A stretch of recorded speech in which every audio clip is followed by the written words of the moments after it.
अस्सलाम वालेकुम, मैं हूं कैसर अहमद राजा।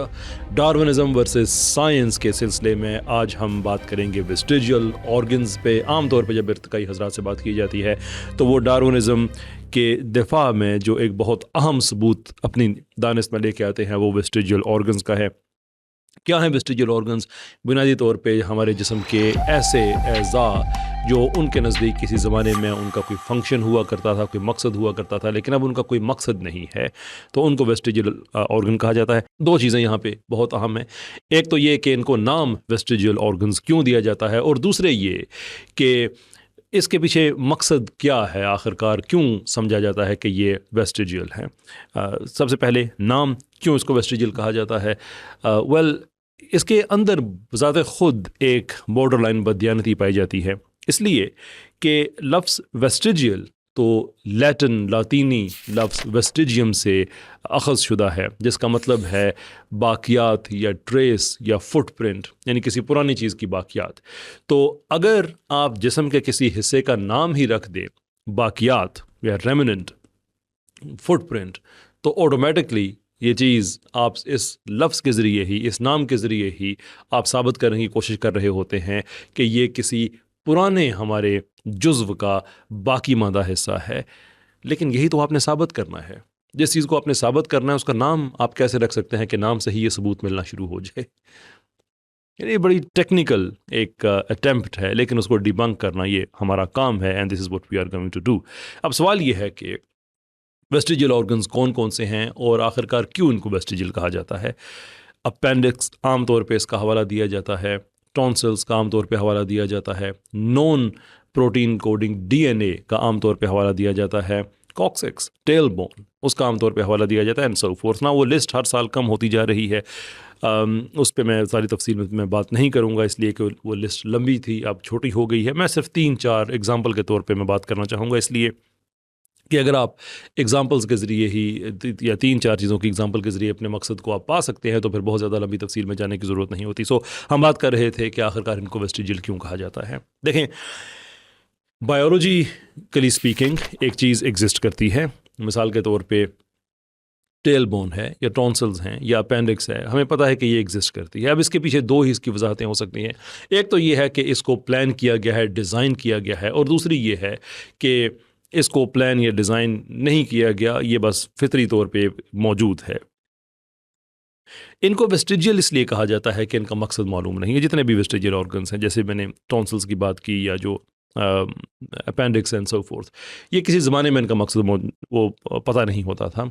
तो फिर सवाल ये आता था सामने कि अगर किसी खालिक ने इनको बनाया हो तो खालिक तो बग़ैर मकसद के कोई चीज़ नहीं बनाएगा। बड़ी सिंपल सी बात है। लेकिन हमें पता है कि बायोलॉजिकली स्पीकिंग ये चीज़ें एग्जिस्ट भी करती हैं और इनका कोई मकसद भी नहीं है, तो फिर एक ही चीज़ सामने आती है कि इसके पीछे कोई खालिक तो नहीं है। तो अगर खालिक नहीं है तो फिर ऑटोमेटिकली हमें बात मान लेते हैं कि किसी ज़माने में इनका कोई मकसद होता होगा, लेकिन अब ये मकसद नहीं है। देयरफॉर इससे हम साबित करते हैं कि जो नज़रिया इर्तिका है वो दुरुस्त है। अब ये आर्गूमेंट बड़ा पावरफुल है, लेकिन इसके अंदर एक वीकनेस पाई जाती है, और वो वीकनेस समझने के लिए आपको ज़रूरी है समझना कि जो मुख्तलिफ़ तरह की जो मंतक है या लॉजिक है, आप उसकी बेसिक्स को समझें। ये हमारा मंतिक पे ये लेक्चर नहीं है, इसलिए हम उसकी ज़्यादा तफसील में नहीं जाएंगे, लेकिन आगे बात को बढ़ाने के लिए ज़रूरी है कि कुछ बुनियादी बातें हैं वो आप समझें, ताकि फिर आगे बात समझना आसान हो जाए। रीज़निंग, वजीह, मंतिक, 3 इसकी मेजर किस्में। एक है इंडक्टिव, एक है डिडक्टिव और एक है एबडक्टिव। एबडक्टिव की मैं यहाँ पे बात नहीं करूँगा, उसका हमारी गुफ्तगू से ताल्लुक़ नहीं है। पीछे रह जाती हैं 2, डिडक्टिव लॉजिक और इंडक्टिव लॉजिक, यानी कि जिसे उर्दू में हम कहते हैं इस्तखराजी और इस्तकराई। डिडक्टिव इस्तखराजी और इंडक्टिव इस्तकराई। दोनों में क्या फ़र्क है? दोनों में फ़र्क ये है कि जो इस्तखराजी मंतक है या जो डिडक्टिव लॉजिक है, उसमें हम जनरल ऑब्जर्वेशन करते हैं। मुशाहिदा हमारा बहुत वास्ट होता है, जनरल होता है, अमूमी होता है, और उससे हम फिर मखसूस नताइज अख़ज़ करते हैं। जबकि इंडक्टिव रीजनिंग इसका टोटल ऑपोजिट होता है। उसमें हम बहुत मखसूस मुशाहिदा करते हैं और उससे फिर अमूमी नताइज अख़ज़ करने की कोशिश करते हैं।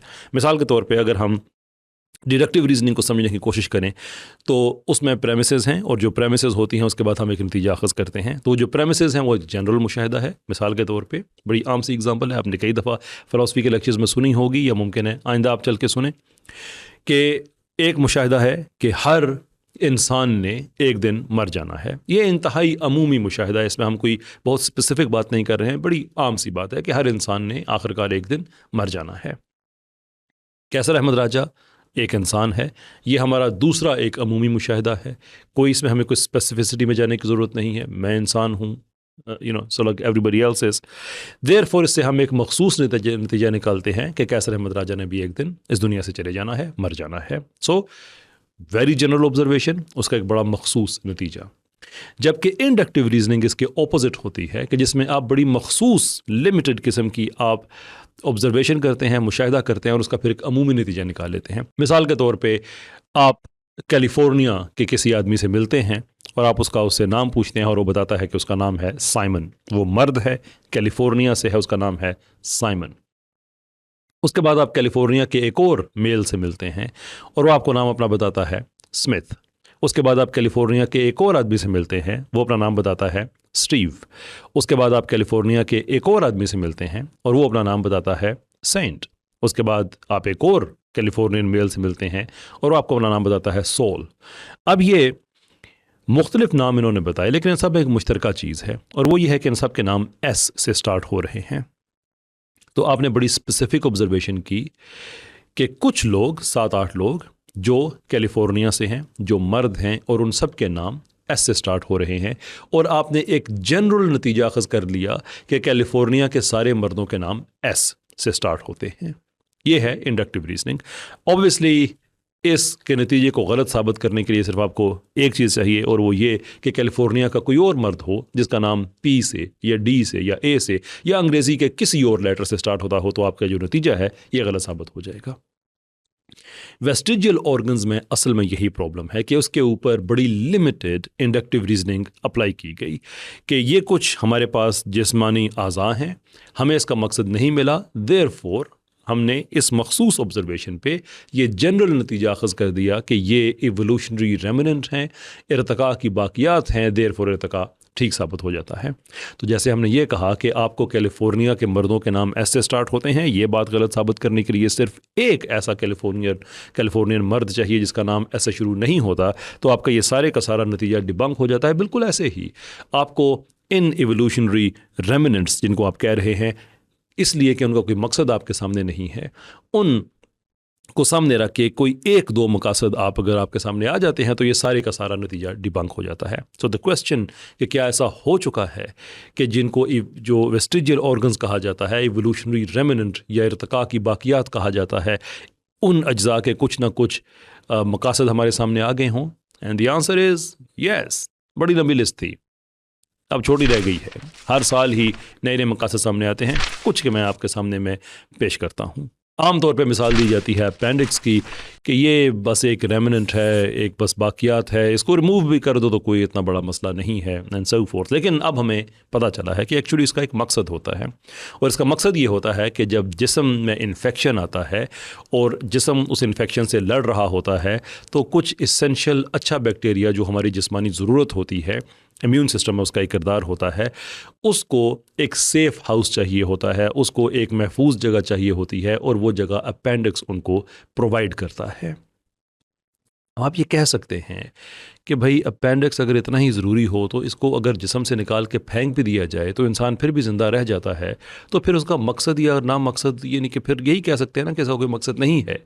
पर हियर इज़ द प्रॉब्लम, आप किसी इंसान का हाथ काट दें तो ज़िंदा तो फिर भी रहेगा, टांग काट दें ज़िंदा तो फिर भी रहेगा, लेकिन उनके इन अज्जा को जिस्म से काट देने के बाद अगर इंसान ज़िंदा रह जाता है तो क्या इसका यह मतलब है कि हाथ या टांग का कोई मकसद ही नहीं है? ऐसे ही टॉन्सिल्स को भी कहा जाता है कि ये भी वेस्टिजियल ऑर्गन्स हैं। एक ज़माना था कि कोई भी मसला हो तो बच्चे के सबसे पहले टॉन्सिल्स रिमूव कर दिए जाते थे। क्यों? तो मकसद जो नहीं इसका पता, तो यकीनन ये कोई ना कोई इर्तिका का एक शख्साना होगा जो पीछे बच गया है, तो इसको निकाल दो, हो ना हो, क्या उसका फ़ायदा है, मकसद जो नहीं पता। बट वी नाउ कि इसका बड़ा अहम मकसद है। एक्चुअली जो हमारे डाइजेस्टिव सिस्टम में जो इन्फेक्शंस वगैरह होती हैं, बीमारियां होती हैं, उसके ख़िलाफ़ जो रेजिस्टेंस का एक मैकेनिज़्म है, इसमें उसका बड़ा अहम हाथ है, इसलिए कि ये कंटेन करता है वाइट ब्लड सेल्स को, यानी कि जो हमारा लिम्फेटिक सिस्टम है ये उसका बड़ा अहम हिस्सा है। मकसद नहीं पता, देयरफॉर ये गैर ज़रूरी है, क्योंकि हमने पीछे इंडक्टिव रीजनिंग अप्लाई की हुई है। एंड बाय द वे मैं इंडक्टिव रीजनिंग के ख़िलाफ़ नहीं हूँ, साइंस में इंडक्टिव रीजनिंग के बड़े फ़ायदे भी हैं, लेकिन जब इस तरह के किस्से कहानियाँ सिर्फ इंडक्टिव रीजनिंग की वजह से, ये बड़ी सिंपल प्रेमिस है कि मुझे मकसद नहीं पता, देयरफॉर मकसद है ही नहीं, देयरफॉर ये इवोल्यूशन का सबूत है। इस तरह की जब बेवकूफ़ी की बातें की जाएँ तो फिर इन हक़ाइक़ को सामने लेके आना होता है, और यही वजह है कि वेस्टिजियल ऑर्गन्स की लिस्ट अब कम होती जा रही है। इसके बाद एक बहुत अहम बात की जाती है कि इंसान का जो मजमूई तौर पे जो हमारा डीएनए है वो तकरीबन 2 से 3% ऐसा है जो कि प्रोटीन्स की कोडिंग करता है, और प्रोटीन की कोडिंग बहुत ज़रूरी है हर नए जिस्म, हर नई जान के लिए। तो सवाल ये है कि अगर ये जो बाकी 97 to 98% जो हमारा डीएनए है, अगर ये प्रोटीन्स की कोडिंग नहीं करता तो फिर मकसद तो इसका भी नहीं है, और ये किसी खालिक का बनाया हुआ भी नहीं हो सकता, इसलिए कि खालिक को क्या ज़रूरत पड़ी थी कि इतना वास्ट पैमाने पे डीएनए बनाए जिसका कोई मकसद ही ना हो। देयरफॉर ये इस चीज़ का सबूत है कि डीएनए, उसको जंक डीएनए कहा जाता था, कि वो जंक डीएनए है, और वो जंक इसलिए है कि वह अगेन इवोल्यूशन का वो कोई ना कोई पीछे बची हुई चीज़ है, असल में इसका कोई मकसद नहीं है।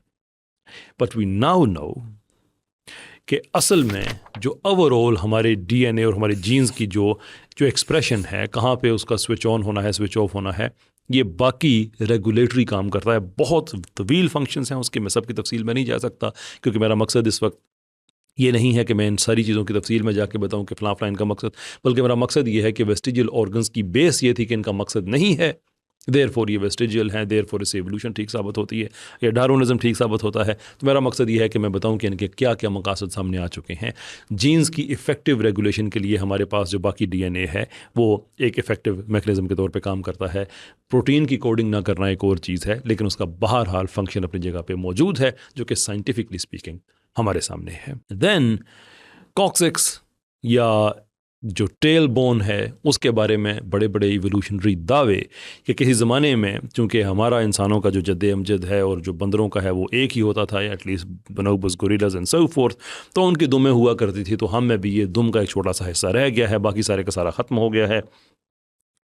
लेकिन चूंकि हमें इसका फंक्शन नहीं पता था, जैसे कि कहानी चल रही है मुसलसल, तो फंक्शन ना पता होने की वजह ये है, माफ़ी चाहता हूँ, फंक्शन ना होने का जो रिज़ल्ट है वो ये है कि फिर इवोल्यूशन को ठीक मान लिया जाए, इसलिए कि बेमकसद चीज़ तो कोई खालिक तो नहीं बनाएगा। लेकिन अगर इसका भी फंक्शन निकल आए तो फिर विच वी नाउ अंडरस्टैंड कि इसके बड़े इंपॉर्टेंट फंक्शंस हैं, जो हमारे मुख्तलिफ मसल्स हैं उनके आपस में जो उनको ज्वाइन करना है, उनकी आपस में जो नेटवर्किंग आप कह सकते हैं, उसके लिए ये बड़ा अहम है। और जो हमारी बाइपेटैलिटी है, बाइपेटैलिटी मीन्स कि हमारा जो 2 पाँव पे चलना है, वो इसके बगैर मुमकिन नहीं है। ना सिर्फ इसका ताल्लुक़ हमारी बाइपेटैलिटी से है, बल्कि मजमूई तौर पे हमारा पोस्चर, उठना बैठना, हद ये है कि जो हमारा बावल और ब्लैडर है, यानी कि जो वो मसल्स जो पेशाब को कंट्रोल करते हैं, इसका ताल्लुक़ उससे भी है। ये है तो ये सब फंक्शन कर रहे हैं। जस्ट हमें इसका फंक्शन नहीं पता था, देयरफॉर फतवा आ गया कि ये इवोल्यूशन का, डार्विनिज्म का सबूत है। ऐसे ही बहुत से आपको और भी मिल जाएंगे ऑर्गन्स, आप लिस्ट तलाश करें, आपको मिल जाएगी कि आज से 20 साल पहले, 25 साल पहले लोग क्या समझते थे और आज साइंस कहाँ पे पहुँच चुकी है। लेकिन आफरीन है हमारे डार्विनिस्ट पे, बिलखसूस हमारे जो जिनको प्यार से मैं देसी इर्तकाई कहता हूँ उन पे, कि वो ये तहकीक नहीं पढ़ते। बल्कि मेरी एक इर्तकाई से बात हो रही थी तो उसने USA टुडे, जी हाँ आपने ठीक सुना, USA टुडे जो कि एक अखबार है, वहाँ से एक आर्टिकल उठाकर, एक छोटा सा किसी खबर का हिस्सा उठाकर साबित करने की कोशिश की कि जो अपेंडिक्स है उसका ताल्लुक इवोल्यूशन से है। ये अनफॉर्चुनेटली ये हालत है। खैर, it's not about bashing them, it's about educating people कि वो क्रिटिकल थिंकिंग को अप्लाई करें। ये जो एक साइंटिफिक इस वक्त जो ऑर्थोडॉक्सी है एथियस्ट्स की, उसको एक्सप्लोर करें, उसके अंदर जो वीकनेसेस है वो ढूंढें, और फ्री थिंकिंग के साथ इस एवोल्यूशनरी अकीदे पे जो कि साइंस के ख़िलाफ़ है, ईमान ना ले आएँ। हमारा काम ही ये है कि साइंस और फिलॉसफी ऑफ साइंस को सामने रखते हुए एविडेंस लोगों के सामने रखें कि वो ख़ुद इस नतीजे पे पहुँचें कि ये जो एक इल्हादी अकीदा है जिसको साइंस के तौर पे प्रेजेंट किया जाता है, ये दर हकीकत साइंस नहीं है। मुलाकात होगी आपसे अगली किस्त में, जिसमें हम बात करेंगे 98% साइंटिस्ट की, जो आमतौर पे कहा जाता है कि 98% साइंटिस्ट इस नज़रिए को ठीक समझते हैं। उसके पीछे क्या कहानी है वो भी आपके साथ शेयर करेंगे। बहुत बहुत शुक्रिया आपका, थैंक यू।